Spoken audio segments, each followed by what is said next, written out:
Hello दोस्तों, Umakant Yadav sir G S classes की online classes में आपका बहुत बहुत स्वागत है। आशा है कि आप पिछले क्लासों को देख कर के अवलोकन कर रहे होंगे। कहीं भी किसी भी प्रकार की दिक्कत या परेशानी होती है तो कमेंट सेक्शन में हमें ज़रूर बताएं ताकि आपका डाउट क्लियर किया जा सके। अगर आपको पीडीएफ नोट्स चाहिए संबंधित या इसमें किसी और तरीके की दिक्कतें हैं क्लास में, तो आप नीचे डिस्क्रिप्शन लिंक में हमारा व्हाट्सएप ग्रुप नंबर दिया गया है, व्हाट्सएप नंबर दिया गया है, वहाँ से आप हमें अपनी परेशानी को बता सकते हैं। ठीक, तो हम बात कर रहे थे कि पिछले समय में जो इससे संबंधित राजनीतिक दल थे, कांग्रेस से पूर्व स्थापित 3 प्रेसिडेंसियों से संबंधित बॉम्बे, मद्रास, कलकत्ता या बंगाल प्रेसिडेंसी, उन्हीं प्रेसिडेंसियों में हमने पिछली क्लास में बंगाल में स्थापित जो राजनीतिक दल थे जो कांग्रेस की स्थापना से पूर्व स्थापित हुए थे, मैं उन सभी राजनीतिक दलों के उद्देश्य, स्थापना आदि विषयों पर बात कर लिए थे। इसके बाद इन जो राजनीतिक दल की स्थापना का मुख्य कार्य यही था कि सभी लोगों के जो देशवासी हैं उनके अंदर राष्ट्रवाद की भावना का विकास या जागृत करना कि अपनी स्वराज्य की मांग कर सकें। ठीक, तो आगे वाली प्रेसिडेंसी में हम देखेंगे कि बम्बई के अंदर कौन कौन से राजनीतिक दल हैं जो स्थापित हुए कांग्रेस से पूर्व।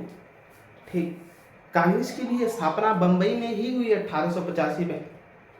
पहला उसका अधिवेशन भी गोकुलदास तेजपाल संस्कृत विद्यालय में हुआ। उस पर भी चर्चा करेंगे हम लोग, आगे की बारी है। अभी हम देखेंगे कि कांग्रेस से पूर्व तो बॉम्बे एसोसिएशन एक संस्था थी जिसके संस्थापक दादा भाई नौरोजी थे। ठीक, जिसकी स्थापना कब की गई थी? 1852 में की गई थी। ठीक, यह बम्बई का प्रथम राजनीतिक दल था। दादा भाई नौरोजी के द्वारा पहली बार बम्बई में कोई राजनीतिक दल अगर स्थापित किया गया किसी के द्वारा बम्बई में, तो बॉम्बे एसोसिएशन था। दादा भाई नौरोजी को ही भारत का grand old women of India कहा जाता है। ठीक, भारत का वयोवृद्ध इन्हीं को कहा जाता है, याद रखेंगे। कई बार एग्जामों में पूछा जा चुका है क्वेश्चन। ठीक, भारत का वयोवृद्ध या grand old man of India दादा भाई नौरोजी को कहा जाता है। आगे की तरफ चलेंगे, बॉम्बे एसोसिएशन का उद्देश्य क्या था? तो बॉम्बे एसोसिएशन का जो उद्देश्य था कि राजनीतिक नीतियों के लिए जो ब्रिटिशर्स राजनीति संबंधित और भी नीतियां अधिनियम बना करके लोगों के ऊपर, भारतीयों पर शासन कर रहे थे, उसमें अंग्रेजी सरकार को सलाह देना कि क्या करना है और क्या नहीं करना है।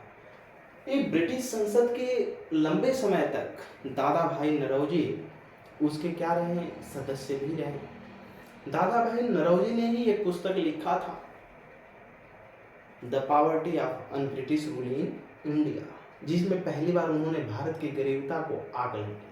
एक ब्रिटिश संसद सदस्य रहे। ठीक, इसलिए इन्होंने अंग्रेजी सरकार को राजनीतिक नीतियों की सलाह देने हेतु कैसे नियम कानून बनाए जाए भारत में, उसके लिए एक संगठन बनाया था। कहाँ पर? बम्बई प्रेसिडेंसी के अंदर, जिसे कहा जाता था बॉम्बे एसोसिएशन। दूसरी जो संस्था स्थापित हुई थी वो थी पूना सार्वजनिक सभा। ठीक, पूना यही बम्बई प्रेसिडेंसी के ही अंदर थी, जिसके संस्थापक जो थे महादेव गोविंद रानडे। और इसके पहले हम लोगों ने जब धार्मिक आंदोलन एवं राजनीतिक आंदोलन पढ़ा था तो उसमें भी देखा था कि महादेव गोविंद जो रानडे थे, इन्होंने बॉम्बे के अंदर प्रार्थना समाज की स्थापना किया था। ठीक, फिर इसके बाद महादेव गोविंद रानडे के अलावा जेबी जोशी SH जो थे, इन लोगों ने मिलकर के पूना सार्वजनिक सभा की स्थापना किया था। कब किया था? 1870 में किया था। ठीक, जिसका उद्देश्य क्या था? इसका उद्देश्य था कि जो जमींदार एवं व्यापारियों के अधिकारों का संरक्षण हो, उनका शोषण ना हो। जमींदारों से भी वो शोषण करते थे। ठीक, हमने बताया था कि बीच की स्थिति थी जमींदारों के नीचे किसान या व्यापारी फिर उसके बीच में जमींदार, उससे ऊपर गवर्नमेंट। ठीक, आगे की तरफ देखेंगे बॉम्बे प्रेसिडेंसी एसोसिएशन। इसकी स्थापना 1885 में बदरुद्दीन तैयब जी के द्वारा की गई थी।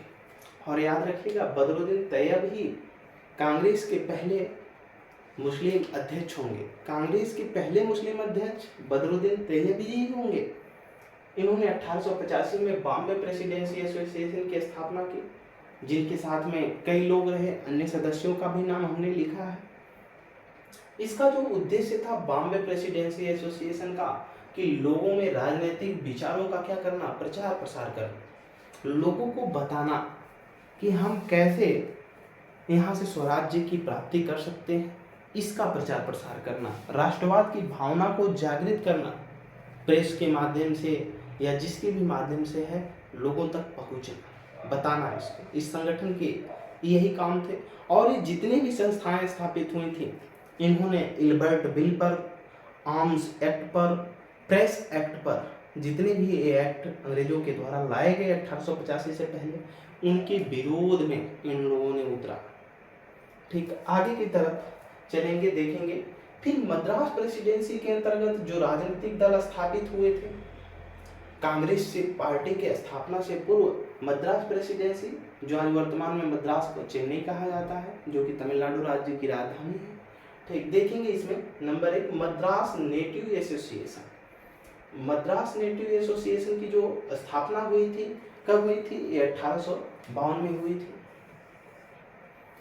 ठीक, संस्थापक हमने लिखा है। इसका मूल उद्देश्य क्या था, हम इसको जानेंगे कि जो मद्रास नेटिव एसोसिएशन एक संघ था, इसके जो है मूल उद्देश्य था कि जो कानून और सरकारी नियम है, ठीक, इनमें सुधार करना और लोगों की वकालत करना। जिन लोगों को जबरदस्ती ब्रिटिश गवर्नमेंट के तहत प्रताड़ित किया जाता या फंसाया जाता, उनकी वकालत करना, ये काम था किसका? मद्रास नेटिव एसोसिएशन का। दूसरी संस्था जो महत्वपूर्ण स्थापित हुई थी मद्रास में, उसका नाम था मद्रास महाजन सभा।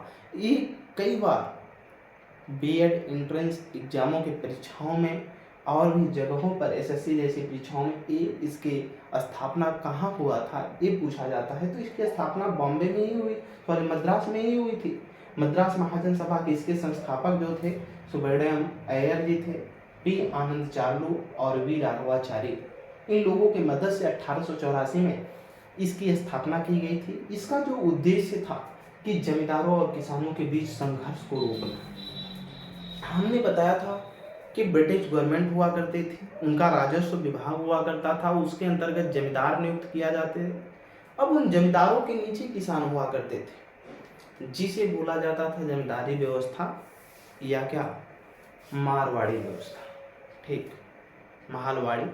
अब उनके अंतर्गत जब किसान कोई भी चीज उपज पैदा करता, तो उससे वो जमींदार टैक्स वसूलता, और टैक्स फिक्स हुआ करता था ब्रिटिश गवर्नमेंट का कि 11 भाग हुआ तो 10 भाग उनको चाहिए, उसके अधिक ये लोग वसूलने का काम करते थे। जमींदार किसानों से अधिक वसूलता था अपने रखने के लिए,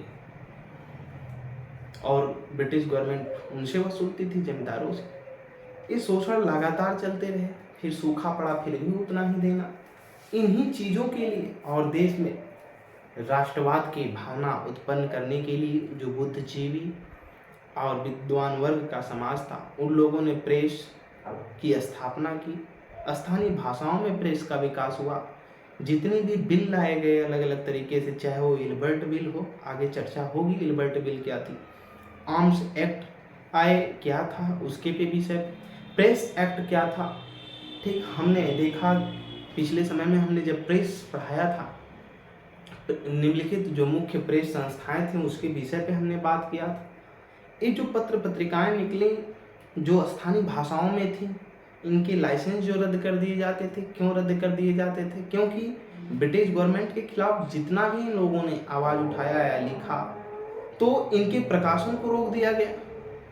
जो जमानत राशि हुआ करती थी उसको जब्त कर लिया जाता था। क्यों कर लिया जाता था, हमने इसका भी पिछले समय में बेहतरीन तरीके से जवाब दिया है। अब आगे की तरफ हम लोग बॉम्बे में ही स्थापित नई संस्था इंडियन नेशनल कांग्रेस के बारे में पढ़ेंगे। फिर उसका जितना अधिवेशन हुआ है, उन अधिवेशनों में महत्वपूर्ण कार्य कौन कौन से हुए हैं, इसको देखा जाएगा। कांग्रेस से संबंधित जो महत्वपूर्ण अधिवेशन हुए हैं वो कई एग्जामों में पूछ लिए जाते हैं, ठीक। तो उनके उद्देश्य के साथ साथ कब और कहाँ हुए, कब कब कैसे बंटवारा हुआ, देश के जो स्वतंत्रता आंदोलन संघर्ष चला है और आज़ादी मिली, उसमें कांग्रेस, इंडियन नेशनल कांग्रेस या भारतीय राष्ट्रीय कांग्रेस का योगदान क्या रहा है, इसके विषय में बात करेंगे हम आपसे अगली कक्षाओं में। और हम लोग देखेंगे इसके बाद भारतीय राष्ट्रीय कांग्रेस को पढ़ने के बाद देश के अंदर जो उदारवादी चरण थे, इसके बाद हमने उग्रवादी चरण को बताया था। इन सभी चरणों के विषय में हम लोग जो बांटे थे 5 चरणों में, सभी को पढ़ा जाएगा एक एक करके, ठीक। तब तक के लिए इतना ही। उमाकांत यादव सर जी इस क्लासेज में जुड़ने के लिए आप सभी मित्रों का बहुत बहुत धन्यवाद।